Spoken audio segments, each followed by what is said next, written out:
안녕하세요. 알투인사이트의 김종철입니다. 네, 실제 마운팅 하는 걸 제가 R2 게이트를 시연을 하면서 같이 보여드리도록 하겠습니다. 이미 리오리엔테이션이 완료된 영상이고요. 그리고 상악과 하악의 STL 파일이 머지가 되어 있죠. 여기서 이제 주목하셔서 보셔야 될 게요. 상악은 이미 이 키스톤이라는 플레이트를 붙인 상태로 모델 스캔을 한 겁니다. 그래서 이 키스톤 플레이트의 엣지들이 지금처럼 표시가 되어 있습니다. 이 상태가 아니면 실은 이제 여기서 R2 게이트에서 페이스보 한 것이 실물 교합기로 옮겨지기는 좀 어렵다는 거죠. 어쨌든 지금처럼 이 키스톤 플레이트는 무조건 사용을 하셔야 되고요. 반드시 상악에만 붙이는 겁니다. 하악은 원장님들이 뜨시는 바이트를 따라갈 겁니다. 그래서 CR 바이트를 체득하시면 CR 바이트를 따라갈 거고요. 그리고 MIP 상태에서 바이트를 체득을 하시면 MIP 바이트가 되겠죠. 지금처럼 이제 리오리엔테이션이 되고 나면 저희가 특히나 지금처럼 FOB가 큰 CT에서는요, 콘다일의 힌지를 찾을 수 있습니다. 그래서 R2 게이트 3단계 리오리엔테이션과 페이스보 스텝에 들어오시면 지금처럼 화면이 두 가지로 구성이 되어 있습니다. 화면의 오른쪽은 2D 단면에 MPI를 사용할 수 있는 거고요. 가운데는 3D 입체를 사용하실 수 있죠. 그래서 2D 단면에서 무엇을 찾을 수 있냐면요, 지금처럼 힌지를 찾을 수 있습니다. 그림에 보시는 것처럼 지금 제가 콘다일을 찾고 있는데요. 저는 개인적으로 피터 도우슨의 텍스트북에 근거를 해서 좌우의 미지알포를 이은 선을 힌지로 규정을 하고 있습니다. 그래서 지금 MPI를 사용을 해서 좌우의 미지알포를 연결을 했습니다. 여기도 보시면 이거는 수평면에서의 미지알폴의 모습이고요. 요거는 전방면 내에서의 미지알폴의 모습이죠. 그 미지알폴을 찾아서 지금처럼 십자선을 위치를 시키시면 그 좌표가 3D상에 지금처럼 표시가 됩니다. 요 지금 3D상에 보이는 요 십자선이요, 지금 제가 찾아놓은 미지알폴의 3차원적인 위치입니다. 결국 양쪽 미지알폴을 이은 요 선이 힌지가 될 거고요. 힌지로 규정을 할 수 있고요. 이 힌지와 교합기의 힌지를 일치시키는 거죠.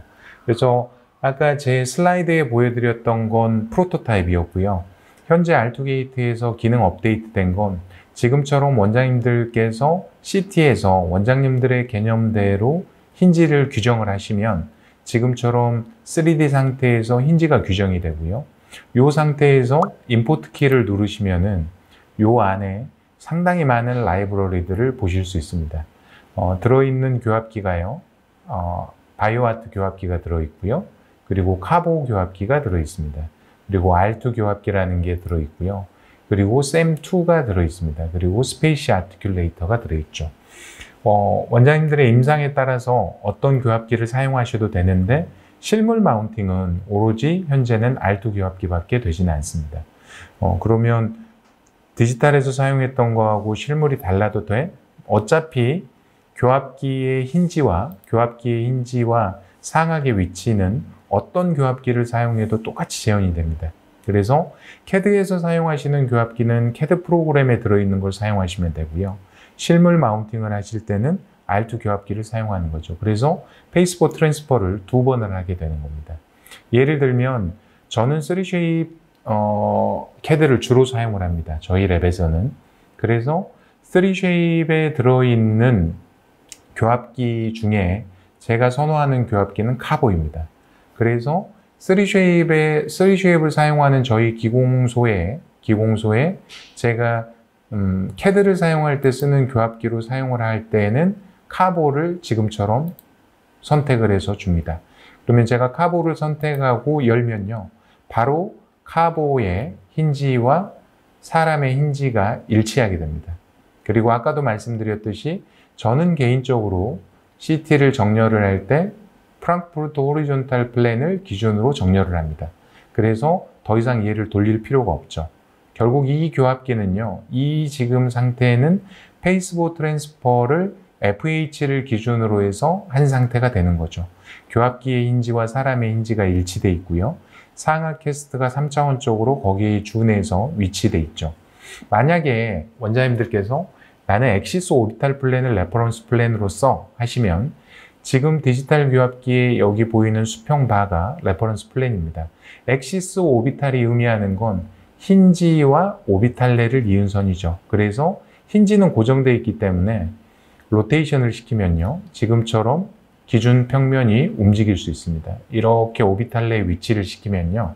이 페이스보 트랜스퍼와 마운팅의 기준은 엑시스 오비탈을 기준으로 마운팅이 된 거죠. 나는 캠퍼를 써. 이렇게 말씀하시는 원장님들은 얘를 인핸스를 이렇게 시키면요. 노즈 알라를 보실 수 있거든요. 그래서 알라와 트라우스를 이을 수 있게 요 수평선을 이동을 시키시면 됩니다. 이렇게 되면 캠퍼에 준해서 페이스보 트랜스퍼가 된 상태죠. 거기에 따라서 아마 콘다일라 가이던스가 바뀌게 되겠죠. 저는 개인적으로 FH를 사용하기 때문에 그냥 얘를 로딩을 시킨 후에 별다른 더 이상의 행위는 하지 않습니다. 이렇게 로딩이 되고 나면요. 바로 엑스포트를 시키십니다. 엑스포트를 시키면 지금 사라졌죠?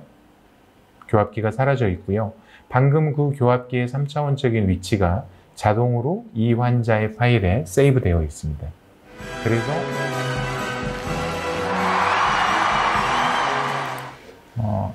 알투게이트에서는 기본적으로 이 우측에 MPI의 좌표가 기준이 돼서 따라다니게 되어 있습니다. 라이브러리들이.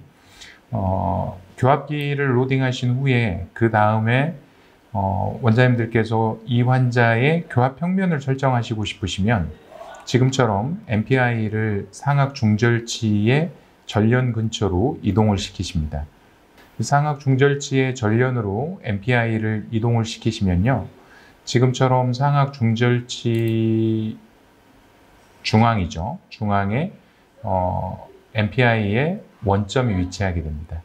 교합평면이라는 것은 세지탈에서 결정이 될 거고요. 저희가 이것 때문에 요 안에 알투게이트 안에 넣어놓은 교합평면이 세 종류가 있습니다.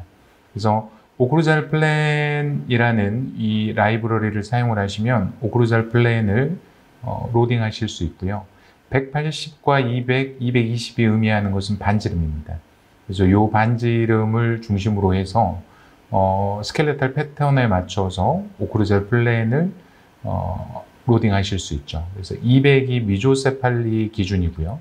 180은 조금 더 스피와 윌슨이 센 돌리코를 기준으로 보실 수 있고 220은 브라키세팔리에 사용을 하신다고 보실 수 있습니다. 그래서 예를 들어서 200의 이 라이브러리를 로딩을 시키면요. 지금처럼 중절지 끝에 교합 평면이 붙게 되어 있습니다. 그래서 시상면에서 이 선분을 통해서 경사를 조정하실 수 있는 거죠. 여기서 X축으로 로테이션을 시키면 지금처럼 교합 평면이 이동을 하게 되고요. 로테이션을 하는 겁니다. 원점을 가지고. 그리고 이 환자의 교합 평면에 맞게 교합 평면을 지금처럼 설정하실 수 있죠. 약간 위로 움직이시면 지금처럼 움직이시면 기공사에게 굉장히 좋은 정보를 줄 수 있게 되죠. 지금처럼 이동을 시키면 완벽한 평면이 만들어집니다. 이 평면을 엑스포트 시키면 저희 기공사들은 환자의 얼굴을 보지 않고서도 지금 보시면 원장님들께서 설정한 교합 평면에 맞추어서 스피와 윌슨을 재현할 수 있죠. 물론 이 안에 환자 얼굴의 미드라인 정보까지가 들어있는 거거든요. 그래서 이 평면을 빼줌으로 해서 저희 기공사들이 환자 얼굴이나 환자에 대한 정보가 부족하더라도 이 평면만 보고 좌우의 동고나 전후적인 캔팅 상황들을 쉽게 판별할 수 있고요. 그리고 이 평면에 맞춰서 전치부의 치열부터 구치부까지 모든 전하의 왁스업을 되게 쉽게 할 수 있는 장점이 있죠. 마찬가지로 설정하신 후에 엑스포트 버튼을 누르시면 자동으로 이 환자의 폴더에 저장이 됩니다. 이렇게 저장이 되고 나면요. 교합기가 만들어져 있고 상악이 만들어져 있고요. 상악 캐스트의 위치가 정해져 있고 그리고 교합 평면이 정해져 있죠. 그래서 그 관계를 다시 한번 보여드리면 다음과 같습니다. R2 교합기가 여기에 있고요. 그리고 상악이 여기에 있고요. 그리고 여기에 맞춰서 방금 추출한 교합 평면을 보시면요. 어딨나? 방금 추출한 교합 평면을 로딩을 하면 지금과 같은 정보가 저희 기공사에게 전달되죠. 마찬가지로 페이스보의 관계가 일치되어 있고요. 그리고 교합 평면이 설정되어 있고요. 여기에 맞춰서 저희 기공사들이 환자의 얼굴을 보지 않고도 저희가 요구하는 거의 모든 정보를 가지고 있는 디지털 정보를 기공사들이 받게 되는 거죠. 실물 마운팅을 이제 할 때는 어떻게 하냐면 R2 교합기를 다시 한번 로딩을 시키는 거죠. 그래서 R2 교합기를 로딩을 시키면요. 다시 R2 교합기가 로딩이 됩니다. 원리는 아까하고 똑같습니다. 힌지가 변한 것도 아니고요. 상악의 위치가 변한 것도 아니기 때문에 교합기를 어떤 걸 사용을 해도 항상 교합기의 힌지와 상악의 3차원적인 관계는 일치하고 있다는 거죠. 그리고 얘를 엑스포트를 시키면요. 이 교합기가 다시 환자의 폴더에 들어가 있습니다. 이제 이 상태를 실물 마운팅을 하고 싶은 거죠. 이 상태를 실물 마운팅을 하는 건 어디서 하냐면요. R2 게이트의 9단계로 가시면 됩니다. 이 기능은 아직 업로드는 되지 않았을 텐데요. 아마 다음 달쯤에 동시에 같이 풀릴 겁니다. R2 게이트 9단계에는 두 가지의 기능이 있습니다. 가이드를 쉽게 디자인하실 수 있는 퀵 가이드 기능이 있고요. 그리고 R2 마운팅이라는 디지털 마운팅이라는 기능이 있습니다. 여기 보시면 지금 키스톤이 보이고 있죠. 키스톤에 각각의 점이 9가지가 표시되어 있고요. 이 9가지가 표시된 이유는 최대한 매칭을 정확히 시키기 위해서 9개의 점이 표시되어 있습니다. 매칭했던 메인 STL이 상악인지 하악인지 모르기 때문에 마운팅을 하실 때는 항상 상악을 부르셔야겠죠. 그래서 여기서 어퍼조우를, 그러니까 상악을 로딩을 하시면요. 키스톤이 붙어 있는 상악이 지금처럼 로딩이 됩니다. 그러면 라이브러리를 매칭을 하는 거죠. 점을 9개를 찍습니다. 위치된 점대로 9개를 찍고요. 점찍기를 활성화시킨 후에 지금처럼 점을 9개를 찍으면 됩니다. 첫 번째고, 두 번째고, 세 번째고요. 여기가 네 번째 점이 될 거고요. 다섯 번째 점이 되고, 여섯 번째 점이 되고요. 일곱 번째, 여덟 번째, 그리고 마지막으로 9번째의 점을 찍고 매칭을 시켜라 라고 표시를 하면 요 라이브러리가, 디지털 라이브러리가, 키스톤의 디지털 라이브러리가 여기에 이제 정합이 되게 되는 거죠. 점의 개수는 좀 줄여보려고 하고 있는데요. 계속 테스트를 해보면 9개 정도가 그냥 한 번에 정밀 매칭 없이 매칭되는 가장 좋은 결과를 보여서 지금은 점을 9개를 강제적으로 사용하고 있습니다. 9개의 점을 찍고 나면요. 지금처럼 매칭이 완성이 됩니다. 완성이 된 모습을 보면 지금처럼 키스톤의 라이브러리가 스캔한 파일에 붙어 있게 되는 거죠. 이렇게 되면 지금 현재 보여지시는 이 그림과 이 실물과 거의 유사한 관계가 만들어진 거죠. 그러면 이제 아까도 말씀드렸듯이 얘가 교합기에 마운팅이 되려면 디지털상에서 저희가 교합기를 위치시켰던 디지털상에서 저희가 교합기를 위치시키고요. 상악은 이렇게 머지가 되어 있겠죠. 그러면 요 틈을 채우게 되면 그냥 얘를 붙일 수 있겠죠. 원리가 그렇게 되는 거고요. 이 과정을 되게 간단히 이제 할 수 있는 게 R2 게이트에 들어있는 기능입니다. 그래서 여기에서 디지털 마운팅이라는 버튼을 누르시면요. 지금처럼 교합기가 로딩이 되고요. 그 사이를 이렇게 3차원적인 입체가 채우게 됩니다. 다시 한번 보여드리겠습니다. 이렇게 누르면 자기가 알아서 이렇게 조금 더 확대할게. 디지털 마운팅이라는 버튼을 누르게 되면요, 이렇게 지금처럼 자동으로 틈을 채우게 됩니다. 이렇게 채워지면 지금 보여지는 요 회색 부분만을 프린팅 해내서 두 개를 연결시키죠. 그래서 위쪽 파트하고 아래쪽 모델을 연결시키는 중간 주춧돌이다 해서 이 플레이트의 이름을 키스톤으로 정한 겁니다. 이렇게 디지털 마운팅이 되고 나면요, 얘를 세이브를 합니다. 세이브를 하면 선생님들께서 메가젠에서 판매하는 맥 프린터를 가지고 계시면 R2게이트에 포인트 차감 없이 얘를 바로 프린팅 하실 수 있고요. 만약에 다른 프린터를 가지고 있고 나는 오픈STL이 필요해 하면 오픈STL을 클릭하시고 OK를 누르면 얘가 세이브가 됩니다. 그래서 얘가 세이브 되고 나면요, 이름을 정하시고요. 이름을 정하시고 얘를 이제 세이브를 하시면 해당 폴더에 들어가 있죠. 그래서 지금 활성화되어 있는 이 부분을 3D 프린터로 출력을 하시면 R2 교합기에 이대로 마운팅을 하실 수 있죠. 요거의 관계를 3차원적으로 보여드리면 이렇게 됩니다. 방금 제가 추출했던 R2 교합기가 있을 거고요. 방금 제가 추출했던 R2 교합기가 여기에 있습니다. 그리고 아까 매칭을 했던 상악이 어디에 있냐면요, 여기에 있겠죠. 그래서 이 마운팅이라는 건 요 틈을 메우는 거라고 말씀을 드렸죠. 그래서 방금 추출했던 마운팅 지그라는 게 여기에 있고요. 이렇게 관계를 보면 세 개의 관계가 전부 일치하는 관계가 만들어지죠. 이렇게 만들어지면요, 이 상태가 실물로 만들어지는 거죠.